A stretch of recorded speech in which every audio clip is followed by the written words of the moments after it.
Well, good morning, West Ham fans. Russ, the West Ham Network. Hope you're all safe and well. Hope you're all chipper after yesterday's fantastic result. It really was probably one of the best performances we've had in a season and a couple of seasons.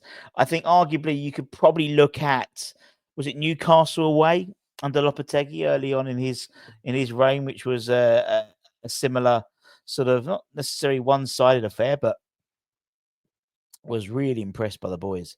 I thought they did fantastically. First half we sort of contained it, but second half, oh fucking hell, we looked special. We really looked special. Some of those goals were really well taken, and we enter. Well, actually, sorry, I should have said pinch punch first of the month, and also pinch punch transfer deadline day. Happy transfer deadline day.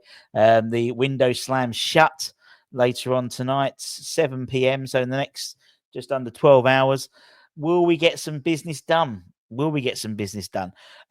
We'll be bringing you all the little tidbits as and when things happen. But I think yesterday's acclamation, that's a good one. Acclamation from Lucas Paqueta, giving it the whole. I think we can assume that he isn't going anywhere. But you never know, stranger things happen to say, and we were West Ham fans. Anything can happen. But in all reality, I think there's probably maybe one or two positions you could see us potentially bringing in. We're still looking to move some people out. Obviously, Guerrero Rodriguez, although that seems to have gone a bit quiet. Andy Irving was going to go to Wrexham, but they seem to have bought a gentleman from midfield from Coventry, I think it was. And the fact was they've all played. I think the only one we can really realistically see leaving is Aguerd. Last night, according to journalists, what's his name? Santi J FM. He was quoted as saying a total agreement is now close between West Ham and Marseille for Naif Aguerd. The fee is expected to be around 21 to 23 million euros, which I don't think is too bad. Obviously, we haven't made a profit on him. However, with Emerson also going to Marseille, it would suggest that it's kind of a double deal, but not a double deal, if that makes sense, with the majority of probably the money we would have probably paid for Emerson put onto the Aguerd fee, potentially. I don't know. But yeah, it does seem, and according to some reports, there was one report I read, which, let me find it, that said he arrived at the airport, at Marseille airport with Emerson. So the assumption is usually, and what we're led to believe is we won't be selling players unless we have players lined up. If now centre half is one of those positions where I'd like to just bring in another centre half, and I think we'll be working hard. I'll talk about two of the guys I think will be a choice of probably two we're looking to bring in. However, I think there is potentially cover for now, particularly if we're playing a back four now. If we're going to play this back four, for example, if we go back to a back three, then we had Todibo on the bench, we had Wan-Bissaka on the bench. Diouf has also played left side of a back three, and that means you could bring on Ollie Scarles. But then obviously with Emerson going, you probably left yourself a little bit light in the left back, left wing position. Magassa can also play at centre half as well, and that may be something that we look at, particularly if we can't ship out some of our midfielders potentially. So it would be my preference, obviously, to bring in a replacement. But if we don't, then it wouldn't be the end of the world. But we do need another centre half at least, I think, to go into. Because don't forget, in January, December, January time, we're going to be losing a lot of players. We're not losing Naif now because he'll be at Marseille with Morocco. But Diouf, he's been called up to Senegalese side for the internationals. He'll be called up to the AFCONs. So will Wan-Bissaka. And so that leaves a little bit light in the fullbacks section. The two centre halves I think we could realistically get is, I do mean preference. So I would prefer Charlie Cresswell, a 22-year-old English centre half, someone who's got that old school defender about him, which I think we massively miss in terms of that physical presence as well. Now, Toulouse are not necessarily keen on losing Cresswell, particularly as it looks like Crystal Palace may well be sniffing around for another. They're one of Toulouse's centre halves, and they could potentially lose both centre halves to Premier League clubs. Palace are waiting to see what happens with Mark Gear, and then the domino effect appears. So it might be that we can quickly get this Cresswell deal sorted if possible before Palace come calling. That's what he would be my preference. However, I think the most likely would be Harwood-Bellis, the England international centre half. Southampton, obviously, we've done a bit of business with Southampton now. Obviously, we've got Kyle Walker-Peters. We didn't really do business with Southampton for Carl, but he's formerly of Southampton. We've paid, a nice handsome fee for Mateus Fernandes, and we could be going back to the well one more time with Southampton. 15 million quid. I think you're probably looking at around the same amount for Charlie, in all honesty. However, it may well be easier for us to get the Harwood-Bellis over the line. He's Southampton basically sort of said he can go if the fee's right. And so there's less resistance for the sale. Particularly if you're trying to turn something around relatively quickly. He's only at Southampton, hasn't got to fly to sign anything. I know they can do medicals and stuff, remotely and that type of thing. However, he's obviously formerly of the Man City School of Academy and an England international player as well. Same, Charlie, obviously under 21s, came from the Leeds Academy and then went to Toulouse. So for me, it's going to be either one of those two. In terms of likelihood, there may well be a Hail Mary. We have been linked with some centre forwards. Francolino Douche from Michelat. However, I believe, in all honesty, I think he's going to be a little bit spenny for what we're looking to do in that area. There was talk of Idrissa Gueye from Metz. Sorry, I've got really itchy nose. I do apologise. So I think the most likely would be another centre half coming in with news that obviously Aguerd looks like he's out of here. And good riddance to the man, to be honest. I don't feel it's right for players to not travel. And again, we don't know.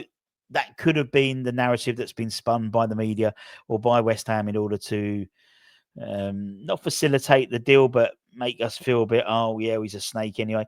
I don't think people were really crying over spilt milk with the loss of Aguerd, particularly if we bring in a decent centre half. And I think personally, as I said, I would prefer Charlie, but I think in terms of ease, I could see Harwood-Bellis coming in and being a more not realistic, but more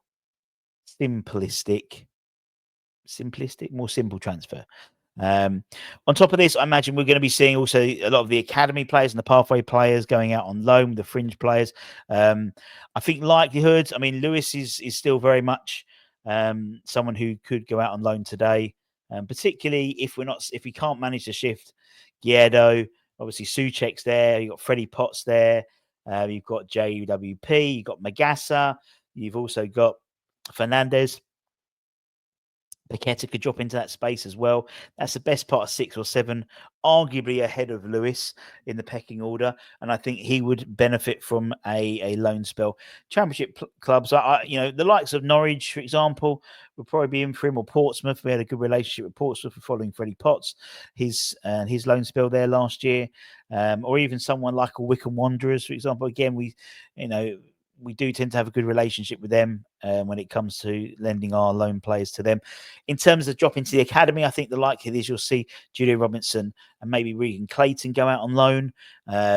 Realistically, if Lewis went on loan, there was a chaotic number of players in midfield getting injured. You've got the likes of Mamadou Kante potentially who could be pushed into the pathway. Obviously, having a fantastic game against Sunderland over the weekend. We'll talk about that in the academy show. So literally, I think you'll see more outs than ins. In all honesty, I think you'll see. I think the confirmation of Emerson, the confirmation of Aguerd, probably in a double deal with Marseille to sort of hide the poor the poorness of the Emerson deal potentially, with replacements coming in terms of a defensive replacement. I can see that one happening.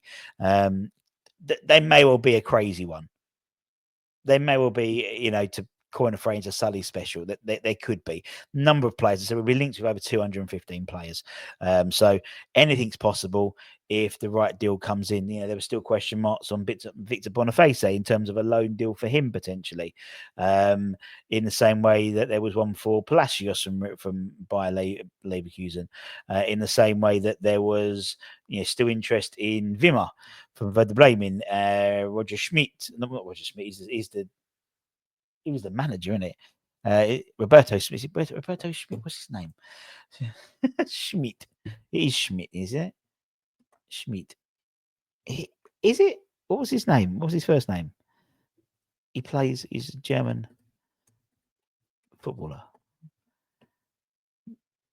Romana Schmidt. That was it. Romana Schmidt, not Roger Schmidt, because Roger Schmidt is the what's name? He's the manager we were looking at, the former Benfica manager, isn't he?